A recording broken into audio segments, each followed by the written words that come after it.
இப்போ நீங்கள் திமுகவை நேரடியாக எதிர்க்கணும் அப்படின்னா திமுகவுக்கு ஈக்குவலாக எதிர்கட்சியாக இருக்குது, கட்டமைப்பு ஸ்ட்ராங்காக இருக்குது, ஓட் பேங்க் இருக்குது. அதோடு சேர்ந்தா தான் நீங்கள் சட்டமன்ற உறுப்பினர் நாடாளுமன்ற உறுப்பினர் ஆக முடியும். குறைந்தபட்சம் அடுத்த ஏப்ரல் மாதம் ராஜ்யசபா உறுப்பினர் தேர்தல் வருது. ரெண்டு சீட் காலியாகுது அதிமுகவுக்கு. நீங்கள் ஏதாவது படத்தை தர்றேன், நான் ஒன்று கட்சிக்கு வேலை பார்க்குறேன், எனக்கு எம்பி சீட் கொடுக்கணும் டிமாண்ட் பேசி உள்ளே வாங்க முடியலையே.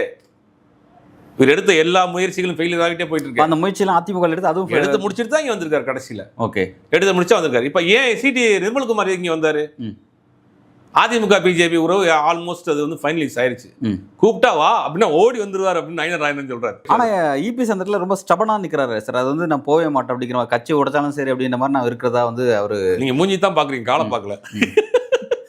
காலு கிட்டு ஆடுது. எப்போ சொந்தக்கார வீட்டில் கூட ரைடு விடுறாங்க.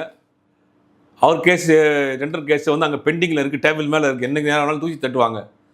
அவ்வளோ வந்து தன்னை தியாகம் பண்ணிட்டு தமிழ்நாட்டுக்கு ஒழிக்கக்கூடிய நபர்லாம் அவர் கிடையாது. அப்படி ஒரு பெரிய ரிஸ்க்கெல்லாம் அவர் எடுக்க மாட்டார். ஆல்ரெடி சசிகலாவுக்கும் டிடிவி தினருக்கு என்ன நிலைமை வந்துச்சுன்னு வந்து போகுமா இல்லையா, அதெல்லாம் செய்ய மாட்டார். ஆல்ரெடி பிஜேபி அதிமுக கூட்டணிங்கிறது ஆல்மோஸ்ட் ஃபைனல் பண்ணிட்டாங்க.